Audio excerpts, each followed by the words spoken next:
Britain, 33 million vehicles, 250,000 miles of tarmac. Lights and sirens are no longer enough. The biker cops and paramedics are taking to two wheels to beat the most congested roads in Europe. They are a surefire way of getting vital help where it's most needed, fast. My God, big deep breath for me. Pain coming back? Yeah. Wow, okay. Get you on the bed. The bike squads of Essex Police and West Midlands Ambulance Service race to protect the public and save lives.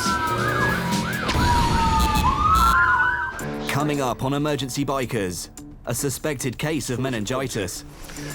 The temperature is over 40 degrees, which is obviously very serious. Paramedic Mark Hayes has his hands full. I'm here to help you.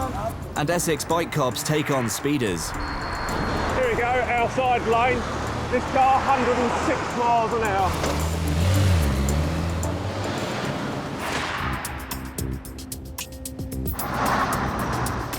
In Birmingham, the biker paramedics Mark Hayes and Steve Harris are parked up watching the annual half marathon. On the bike today, paramedic Steve. We're on standby around the perimeter of the Birmingham half marathon.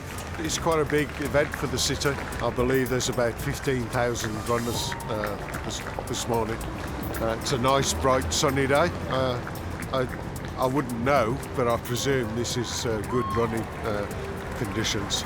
Minor medical calls from the main race will be looked after by St John Ambulance volunteers. Mark and Steve are on hand to deal with serious emergencies, not only on the course, but everywhere else in the city as well.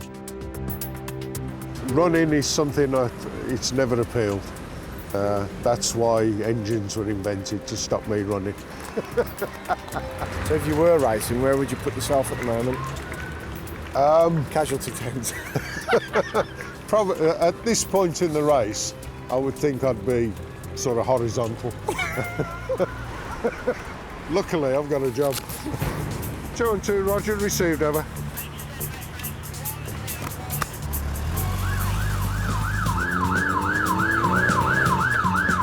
The Birmingham biker paramedics race to any emergencies on their Yamaha FJR 1300s, top speed 145. They carry everything an ambulance carries, and they're trained to deal with anything. To capture the action, we've put special cameras on each rider and bike, so we arrive at the scene the second they do. The 999 call has nothing to do with the marathon. Police have found a man unconscious and covered in blood. But several roads have been closed in the city centre for the race. And even with the help of the runners, Steve's progress is slower than usual.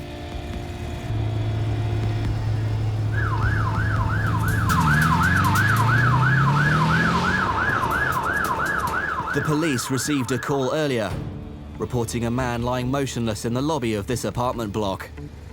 Gone to the basement and found him splat out on the floor. Like, yeah. Oh my God. But right, he seems a lot better now. We've managed to wake him. No one knows where he's come from. OK. Just saying that you've just found him. And, yeah, have you had any response? Do we know who he is? Hello. Can I just have a look at your face? What do you remember? Nothing. Have you got any pain anywhere? Were you drinking last night? Did you have anything else other than drink? No pills? No cocaine? Nothing? I think in view of what's happened and the condition you're in, we ought to pop you down to the hospital. Was he on this sofa or was he? No, he was on the floor. He was on the floor out there. So. Right. Come on, mate. That's going to tell me about your pulse and your oxygen levels. I need to test your sugars and a little spot of blood. Hang on. How are you feeling? You all right? Do you remember where you went? Okay. You diabetic at all? No? All right, your blood sugars are a little bit low. What I want you to do is just to have some glucose gel off me. What happens if you've had a lot to drink, it takes the sugar out of your blood. So we need to put that back in. All this is sweet gel. All right? That's all blood. Most of it appears to have come from your mouth. I need you to eat this gel. That's it. It's horrible, isn't it? Tastes like Yeah. So because we don't know what's happened, I think we ought to pop you down to the casualty and get you checked over. No? Why is that? I'm alright. Well, you don't know that, do you? I'm fine, man. Trust me. Yeah? I'm alright. Well, instead of me trusting you, do you want to trust me? I'd be unhappy in just leaving you. I'm alright, man. Seriously. I'm alright. I just need to have a cigarette. That's it. But there's nobody in the flat with you. They're all there.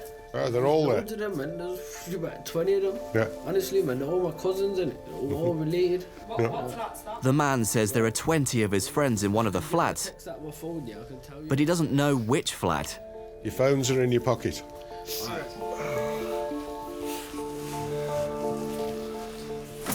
You look as though you've been fighting. You know what? I'm the real here. I'm not a fighter. All right. Have you found the text which tells you which apartment you're supposed to be in? The trouble is, I'm not going to leave you here on your own. I need to know that you're with somebody. Do you want to tell us what's happened? I don't remember. So if I did remember, I would have told you by now. But I don't remember, so... Nah, seriously, I don't know, man. I can't remember. If I did, yo, I'd be happy. I don't know nothing, man. The man tries the door of an apartment, but it's not the right one. I need a signature off you if you're not going to get a hospital, mate. I need you to come and sign this form. Well, the form's just in there. Yep, come in with me. This is saying that I'm advising that you should go to hospital and you're refusing. All right? Can you witness that, please? You get me, but thanks for your help. No, it's okay, really. You've been a good help, you get me? All right. Sound.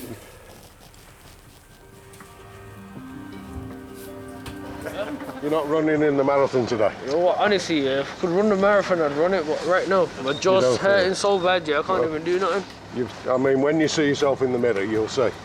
Somebody's thumped you. You do? Whatever don't kill you, it makes you stronger, you realise this, innit? That's the thing, get me? I'm 20 years old and I'm quite strong right now, so that's alright. What happened then? If I could remember, I'd tell you, but I don't remember, so I'm not going to tell you, am I? You're going to go through life not knowing what happened. Can't remember it, you just remember, innit? Slowly, it's just one of them It things. might come back to you, yeah. We would have preferred for him to go to hospital to get him checked to make sure, but he was going to have none of that. So the police are in attendance. We've left him with the police, and they'll carry on trying to find out what happened last night.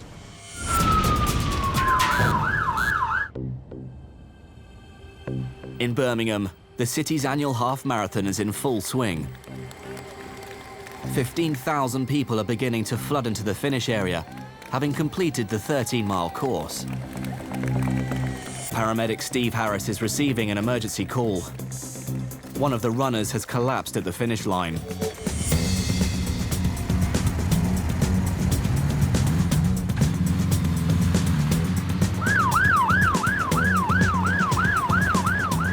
During a race as long as this, runners are in serious danger of dehydration, overheating and exhaustion. Poorly prepared runners could suffer a heart attack or stroke as a result of the extreme exertion. The speed of Steve's response could be crucial.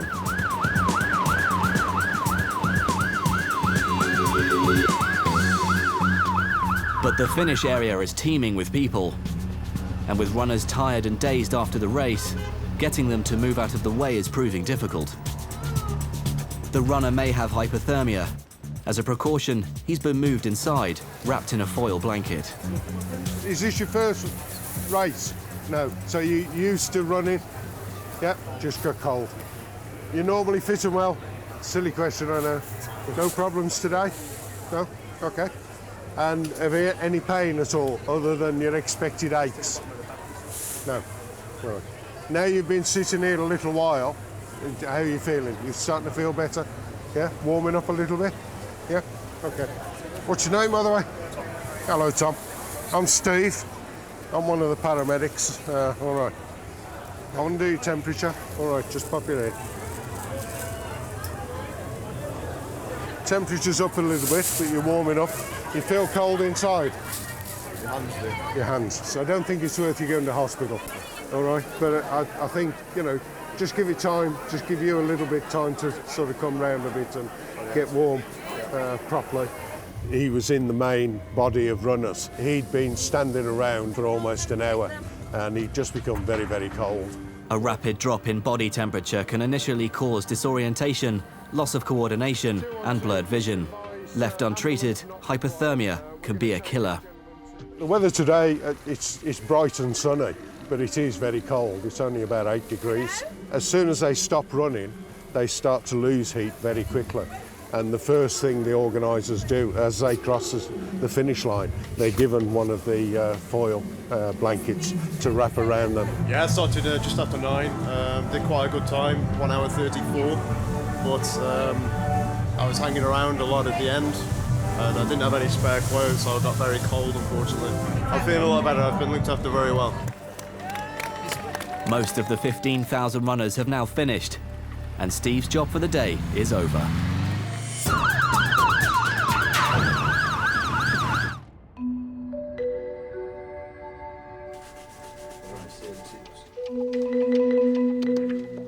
It's 7 a.m. at the Biker Cops HQ, and PC Steve Clements is about to begin the day shift.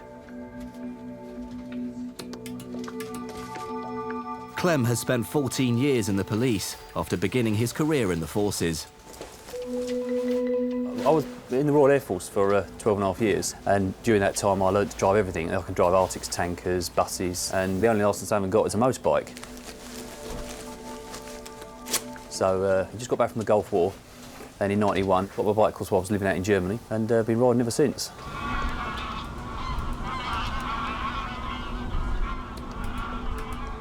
Today we're going to go to South End. It's part of the casualty reduction. So let's go down there, look for the usual offences of seatbelts, mobile phones, careless driving, anything we see really we'll deal with as we go along. In Essex, more than 800 people are killed or seriously injured on the roads every year. The Casualty Reduction Unit was set up to bring down this number.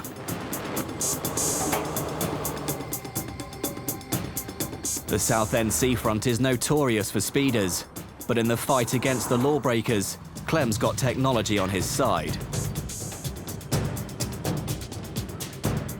The laser speed gun sends a beam of light towards a vehicle, which bounces back to record its speed. Just the sight of one is enough to get drivers to put the brakes on.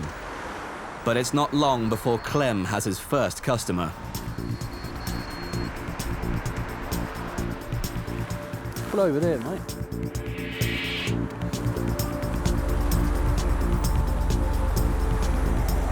Morning, sir. The reason I've stopped you is to talk to you about your speed. Speeding from this road is 30 miles per hour, okay? Use this latest device, point at the front of your vehicle, shows you doing 39 mile an hour and a 30 mile an hour limit, okay? Any reason why you're doing that today? No, Just? probably talking. Just talking. You mind jumping out so we have a quick chat? As you're aware, okay, speed limits are set there for a reason, okay, and the speed limit for this road is 30 miles an hour. By doing 9 mile an hour above the speed limit, you're already increasing your thinking and braking distance. If something happened, you've got to think longer and you've got to stop longer. What I'm going to do is I'm going to give you a warning today where your speed, okay, because you're below the threshold that I'll be dealing with it. Yeah. But I need you to really understand, you know, take the warning on board rather than just I've been stopped by it was annoyance because I got stopped today. I need you to take on board the fact that the other elements that are involved, you really do need to concentrate on your driving. Okay, Yeah, right. thank you very much. Nice to meet you today then. Right, cheers. He was lucky, caught by the camera, but let off with a warning. As a police officer, you can use discretion on how you deal with speed. For this road, it's a nice wide open road, there's lots of parking spaces, but it's a 30 mile an hour limit. We're going to move on now. I've done a little bit check here. What I like to do is move about all around doing little spot checks everywhere so that the drivers then start to think, well, he's not always in the same place, so they get an idea that we're all over the place, even though it's just the one bike today.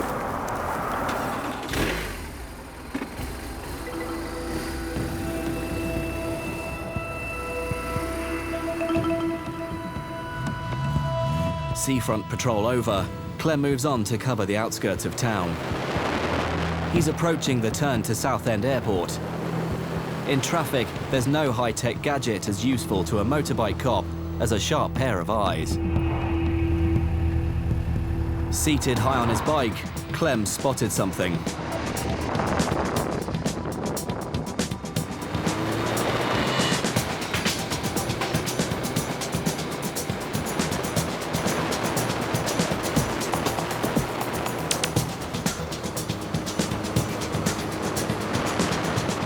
Incredibly, in the 2 seconds it took the van to pass him, Clem clocked the driver wasn't wearing a seatbelt and was reaching for his mobile.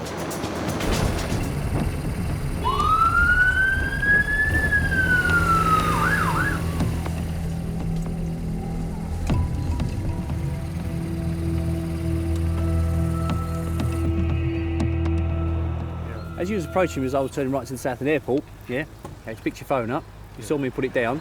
Yeah, So I spun around after you, yeah, to speak to you about that and for the fact that you weren't wearing your seatbelt, and as I come up behind you, you picked it up again. Yeah, sorry.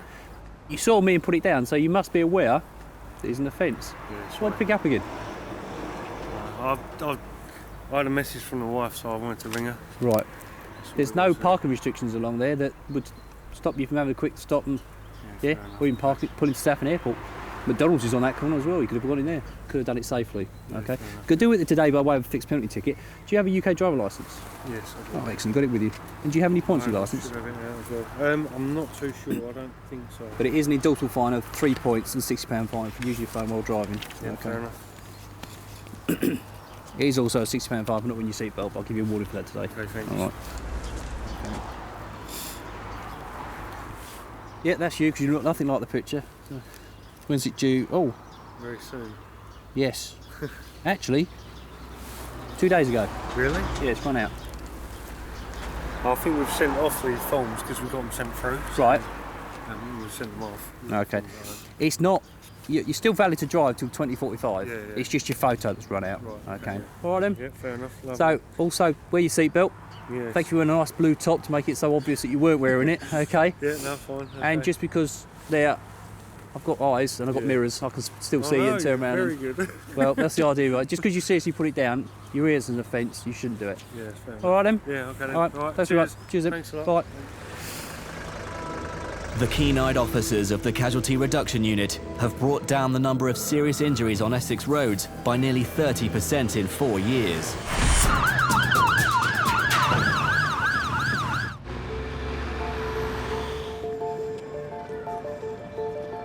In Birmingham, the paramedics have received an urgent 999 call. Yeah, we're going to a 5-year-old.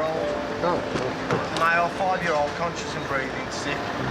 Temperature 40, rash on neck and headache. A high temperature, rash and headache are all symptoms of one of the most feared childhood illnesses, meningitis. Meningitis can kill in less than 4 hours. Steve needs to get there as soon as possible.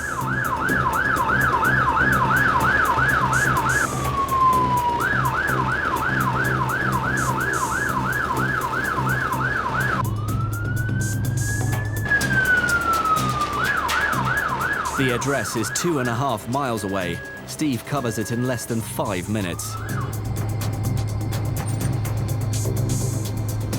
But finding the child's home isn't quite so simple. Ambulance? I think we're all address. Okay.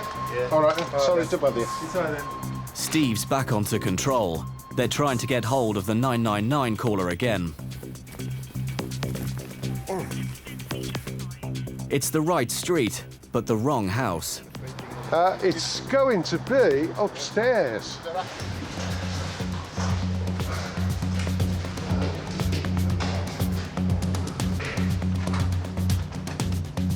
Hello. There you go, straight in. Hello. What's your name? Zayn. Eh? Zayn. And what's the matter? You're hot. All right, tell me what's happened, Mum. Basically, I woke up yesterday with a temperature. His temperature was 40. Yep.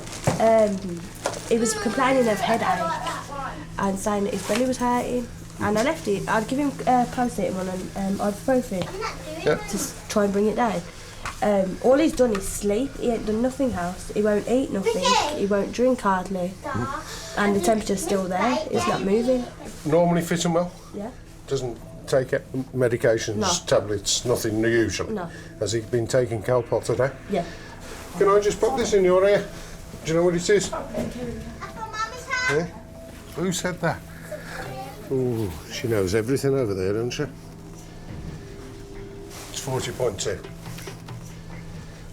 The temperature as measured is 40.2.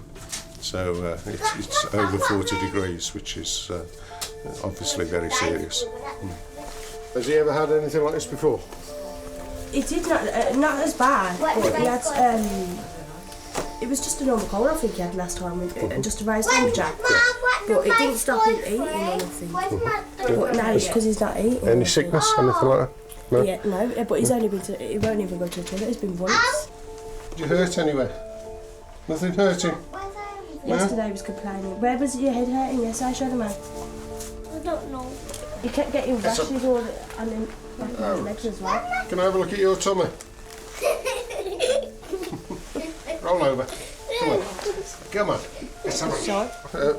Obviously, with the temperature being high and for so long, we're popping down the children's and get them to have a look. Zayn. Find out what's going on.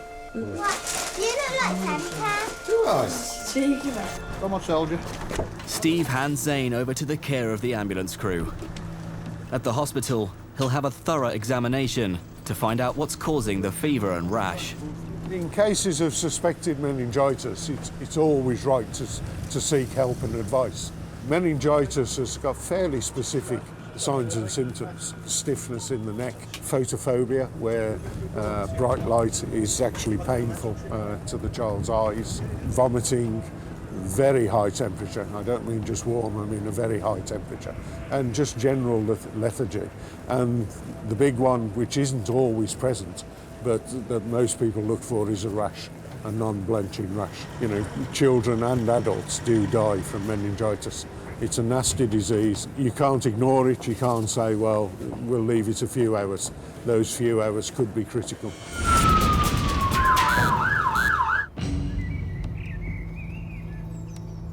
7 a.m, Essex Police Biker HQ. On patrol today, PC Martin Ackers. Before Martin can get on the road, it's time for some running repairs to his bike. Rear tyre's getting a bit low on tread, really. Wet weather coming in today, meant to be, so put the bike in yesterday for a new rear tyre. Today, Martin will be riding this unmarked police bike. It's a BMW K1200S, capable of over 170 miles per hour. Perfect for catching speeders. He'll be taking the bike on patrol on one of the county's busiest and most dangerous roads. A12, main road, which runs through from London, really, through to Suffolk. The 12 and the 13 are our #1 roads, really, for, unfortunately, fatals. A high proportion of those types of crashes on those roads. There's a 3-lane section of road there. Tend to find that vehicles have been sort of held up a little bit on a 2-lane section, and then the road comes into this 3-lane section, and get quite a few drivers a bit frustrated, and they put their foot down, and been getting some high speeds down there.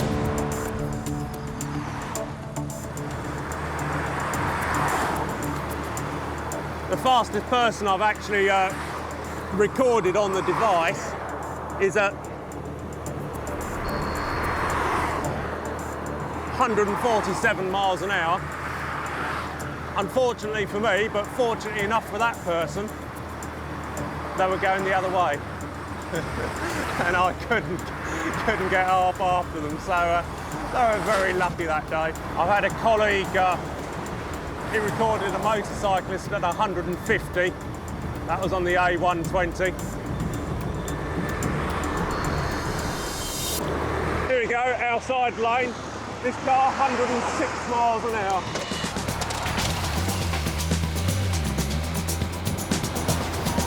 To catch the car, Martin has to match its speed, nearly 110 miles an hour.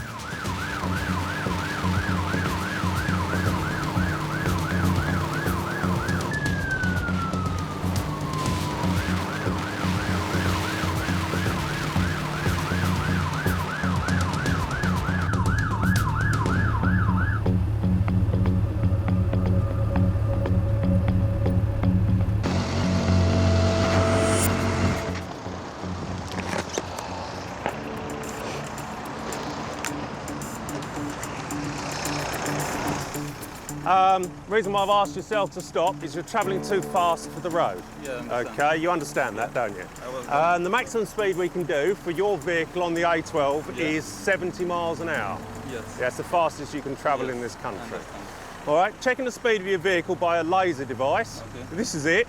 There's your recorded speed. 106 miles an hour.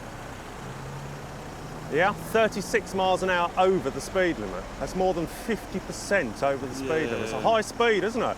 Quite high, yeah. Yeah? So what I'm going to say to yourself, you're going to be reported for travelling in excess of the permitted limit of 70 miles per hour. Any reason for the excess speed at all today?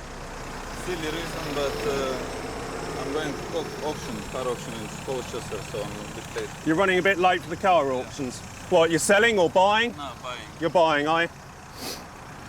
Right, okay, what time do they start? 10. 10 o'clock? Okay. I mean, you're coming down the outside lane of that 3-lane part of the A12. Somebody may be in the inside lane, catching up with someone, wants to overtake them, looks in the mirror, sees you, fair distance way back, but doesn't assess how fast you're travelling. Okay. They think that you're travelling 70-ish, They pull out and you won't have time to react. I understand. Yeah? You're gonna get question. Well, what will happen is that the matter goes to a magistrate's court hearing because it's a high speed. The actual guidelines for ourselves are anything up to 95 miles an hour, including 95 miles an hour, you could receive a fixed penalty notice, which means 3 points and a £60 fine. You're a little bit above that, to say the least. So the matter has to go to a magistrate's court hearing. It's down to the magistrate to make a decision as to what penalty should fit that speed. I'm not privy to their guidelines, so I don't know. All I can ask is please slow down. All right then, nice to meet you. Watch how you go. All the best to you. Absolutely ridiculous speed. What people don't realise is that when they're travelling those sort of speeds, 106 mile an hour, if you had 3 articulated lorries, end to end, you're talking in 120 feet there. If something were to happen in front of that motorist, he will travel the entire length of all 3 of those articulated lorries, and by the time he comes to the end of the last one, that's his thinking time. He is still travelling 106 miles an hour, and then he decides to put his brakes on and come off the throttle. By then, of course, the crash has happened and it's all gone wrong.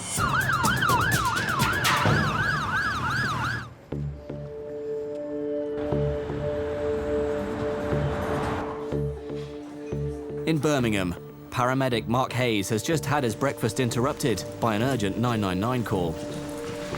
Just enjoying the bacon.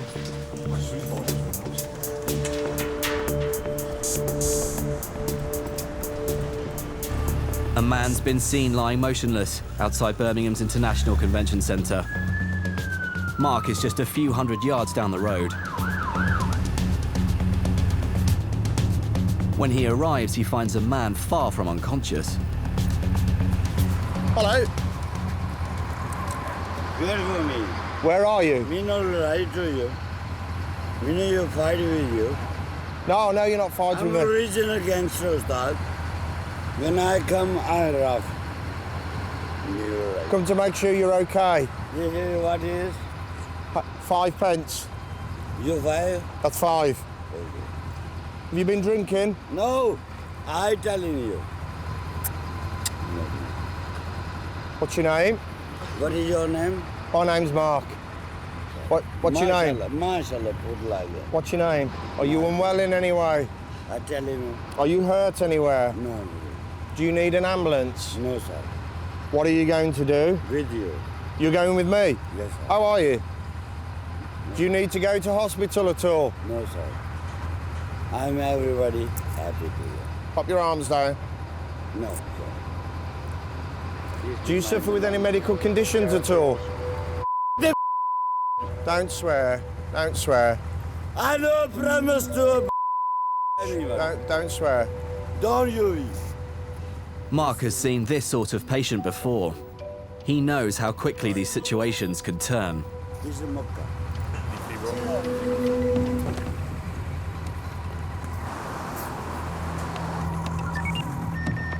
Paramedic, please, cameras. He needs backup. It's Centenary Square outside the ICC. IC4 male, we've been called out to. We can't treat him. You got any officers that can attend, please? He's obviously got alcohol problems, but he certainly isn't incapable, but he's abusive and aggressive. But while Mark is on the radio, the man makes a bolt for the road. Oi, stay there. Don't be silly. No, stay over there, away from the road.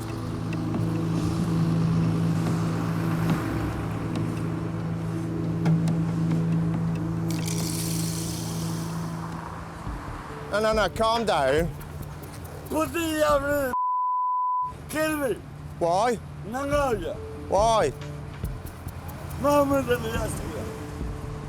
I'm here to help you. I'm here to help you. I'm here to help you, not fight. No, don't undress. Right, you stay there.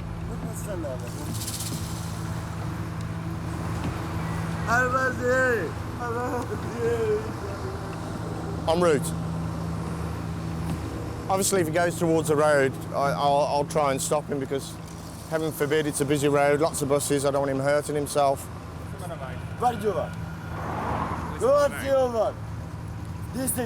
When the police arrive, the man still shows no signs of calming down. He's stripped off, throwing his clothes about. We can't assess him because he's far too aggressive. Kill me, baby. No. You've been drinking? You do? Me? Can you grab a blanket, please? What do you think, right? If you're not... Kill me.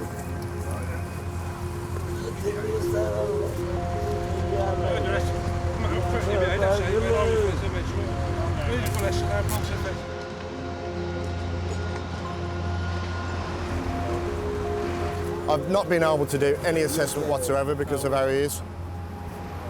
In the last 6 months, there have been over 400 reports of assaults against ambulance staff in the West Midlands alone.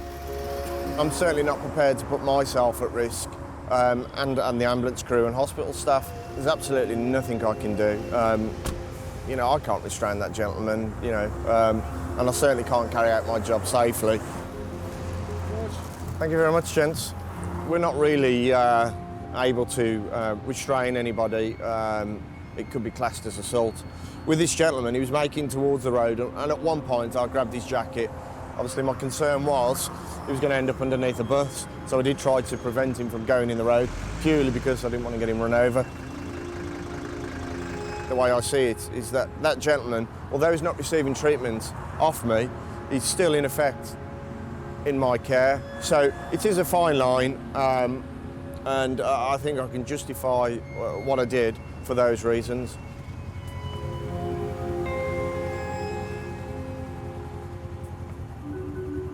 The stresses and strains of being a biker paramedic are not easy to handle. Mark and Steve deal with death and serious injury on a daily basis, as well as the pressure of riding a motorbike in the congested city and 8-minute target response times in life-threatening cases. Taking time out is essential, and that's exactly what Mark is doing today. He's in Wales with his family. The scenery, the wildlife, it's just amazing. Lovely fresh air. You never get fed up of doing it. There's no 8 minutes to be somewhere, you know. We've not got to do the walk in 8 minutes, otherwise we've failed. You can't spend 12 hours a day, whether it be 4, 5, 6 days a week, dashing around on a motorbike. You know, you'll end up burning yourself out. Mark's work may be stressful, but wife Tara has her own worries about his job. I do worry about him on the bike with the speeds that he travels, and he has had 3 accidents where he's been knocked off the bike, and I've had telephone calls at work to say he's in hospital. So obviously that's extremely scary, but I know it's a job that he's just so passionate about and he's so good at that, you know, all I can do is support him. I'm adamant that there's no way I could get through the job that I do without the support of my family. If I phone up, the children will say, "You're having a good day? Have you had any nasty jobs? Are you okay?" And the support continues when you get home. If you've had a particularly busy day or you've had a particularly nasty job, it's always there in your mind, depending on what it is. Could be with you for a few hours, could be with you for a few days, maybe with you forever. He has got a great sense of humour, which he hones in on for most jobs, but the ones that involve the children are the ones that get to him the most. Obviously, if the children are around the age of our children as well, then that really hits home. So he will come home and he's quiet. He'll talk about it, and it might last, you know, a couple of days. He does live every day to the full. I think because his job does show him that life is so important that he does try and grab it, you know, as much as he can, really. In Essex, police biker John Harmon is on patrol on the A13, the most treacherous road in the county. Over the last 7 months, 19 people have been killed or seriously injured on this road alone. John has been radioed by a colleague to tell him there is a car stopped on a slip road in an extremely dangerous position. John goes to investigate. Vehicles passing are doing 70 miles per hour, so when John gets off the bike, he doesn't turn his back on the approaching traffic for a second. Are you all right? I've run out of petrol. You've run out of petrol? Yeah, my daughter's on the way. OK. Will it start or not? No. Over 250 people are killed on motorway hard shoulders every year. The lady's name is June. John needs to get her out of the car and away from the road. That's like, OK, just switch off for me. But June isn't grasping the urgency of the situation. Just switch off. Can you just switch off for me? Hello? OK, what I'm going to do is if you can just jump out and get into a safe place for me. I've got to get out. If you come out this side... June gets out of the driver's side, almost into the path of a pickup truck. Right. What I'm going to do is I'm just going to move your car onto here. OK. Out of the live carriageway. OK. And then your daughter's on the way. Sorry about that. Your daughter's on the way? Yes, she's on her way. OK. June's car is right in the path of oncoming traffic. John must get it as far out of the way of other vehicles as possible. By turning the engine over, he gets enough forward movement to get the car up onto the verge. This is a rented car. It isn't my own car. And it had 30 miles to go. So I was looking for the nearest garage and it's just run out of petrol. And it couldn't have had 30 miles. Have you got a warm coat? You've got a warm coat or anything? No, I'm not. As luck would have it, a patrol car happens to be passing and stops to offer their help. Just a female on her own, she's run out of fuel. All right, I managed to get her onto the verge and she's got a daughter coming in about 10 minutes. And if there's one thing a cop car can do which a biker can't, it's tow a car. OK, I put it around a bit of the metal bodywork because it's not going to hold an old hole. OK. No, it's not a proper towing, right, so be careful, just do it gently. You give me time to come out to put a block in for you, and then you can get out.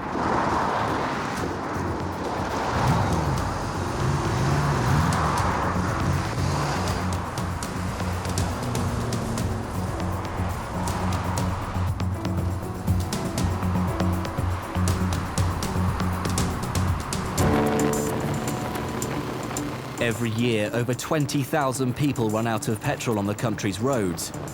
Motoring organisations recommend you keep your fuel topped up rather than waiting for the warning light to come on. Thankfully, it's a happy and safe engine, really, because I didn't really like to leave her there if I could be helped. I know her daughter's en route with her, but we didn't know how long her daughter was going to be. My colleagues were driving past, and I said to you, they've got the tow rope, which is like the golden lifeline, really, so we could just bring her in here where she's safe, you can get a cup of coffee, her daughter's here. She's a lot better here than where she was.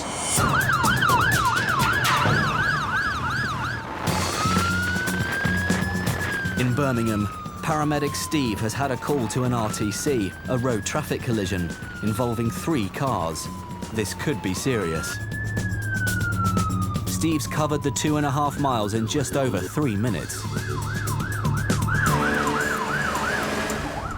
As the first paramedic on scene, It'll be up to Steve to assess the casualties and decide which of them, if any, will need hospital treatment.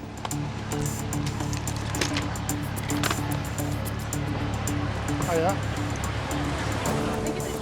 Hello. There are no injuries, but the driver of the middle car is disabled and still behind the wheel.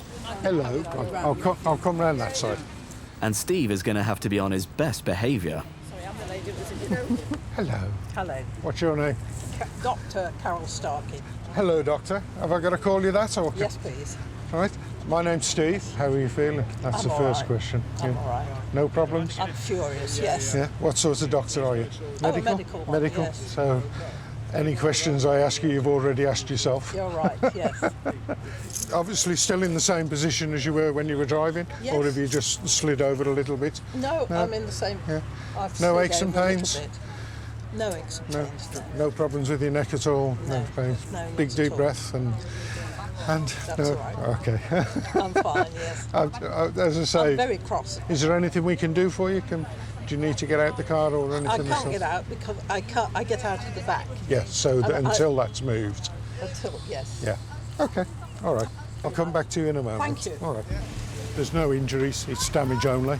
The lady in the second car is wheelchair bound and actually drives the car from her wheelchair. Hello there.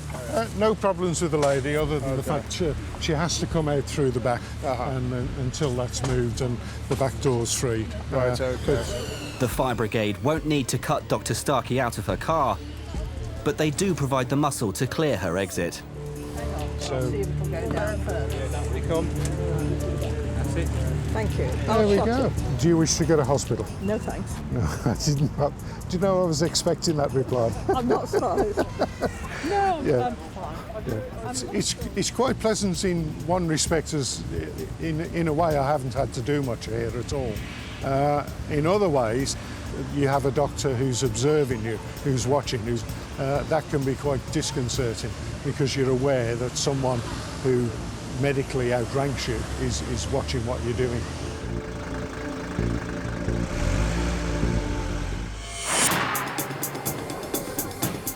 Tom, who collapsed at the end of his marathon, has made a full recovery after a lot of rest. Zayn went to hospital and tests showed he did not have meningitis, but he did have septic tonsillitis.